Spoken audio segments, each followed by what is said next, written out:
Hello everyone, welcome in new video.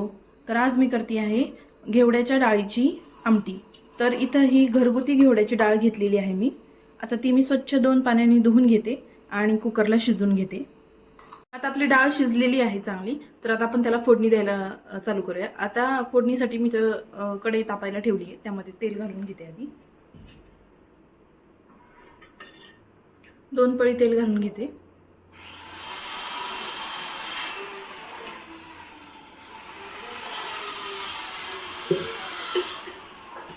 आता तेल चांगलं तापू दे. तेल तापल्यानंतर आपण जिरे मोहरी घालून घेऊ. ओके, आता तेल तापले तर आधी मोहरी घालून घेते. भरपूर अशी मोहरी घालून घेऊया फोडणीला. मोहरी छान तडतडली आहे तर त्यानंतर जिरं घालून घेते.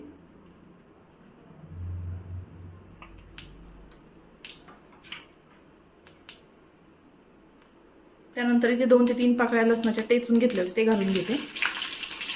कढीपत्ता असेल अवेलेबल तर कढीपत्ता घातला तरी चालेल. त्यानंतर थोडंसं हिंग घालून घेते फोडणीला.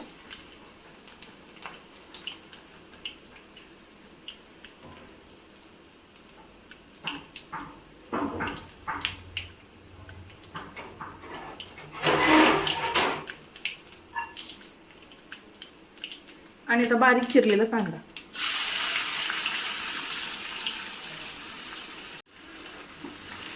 फुल गॅसवर छान परतून घेऊया कांदा.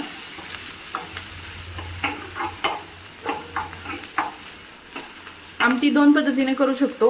आलं लसूण खोबऱ्याचं वाटण घालून सुद्धा करू शकतो. हिरवी मिरचीचं वाटण घालून. आणि ही मी अगदी सिंपल पद्धतीनं जशी आपण मिक्स डाळीची आमटी करतो लाल तिखट घालून तशी केली आहे मी.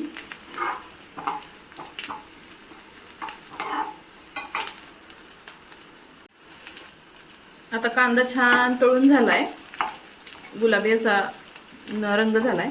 तर आपण आता हळद घालून घेऊया. त्यामध्ये अर्धा चमचा हळद मिक्स करून घेते. हळद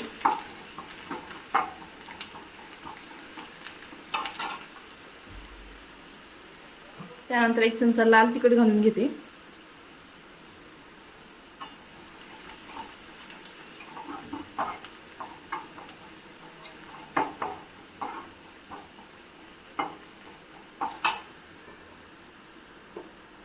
आणि अर्धा चमचा मीठ घालून घेऊया.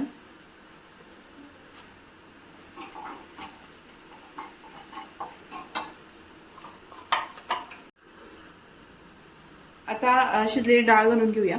यामध्ये जर गरम मसाला अवेलेबल असेल तर गरम मसाला घातला तरी चालेल. आता ही डाळ शिजलेली घालून घेते त्यामध्ये.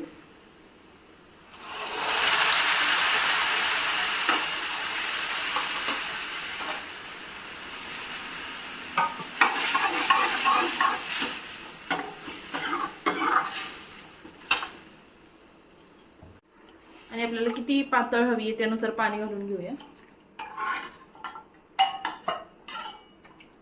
आता हिला छान उकळी येईपर्यंत फुल गॅसवर ठेवूया. आता आमटीला इथे छान उकळी आली. त्यानंतर आता बारीक चिरलेली कोथिंबीर घालून घेऊया. आता परत 5 मिनिटं थोडीशी उकळून देऊया आणि मग सर्व करूया. आणि आता गरमागरम आमटी रेडी आहे आपली.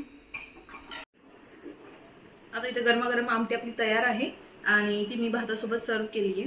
तर कशी वाटली रेसिपी तुम्हाला व्हिडिओ कमेंट्समध्ये नक्की सांगा. आणि व्हिडिओ आवडली असेल तर व्हिडिओला लाईक करा. माझ्या चॅनलला सबस्क्राईब करायला विसरू नका. थँक्यू.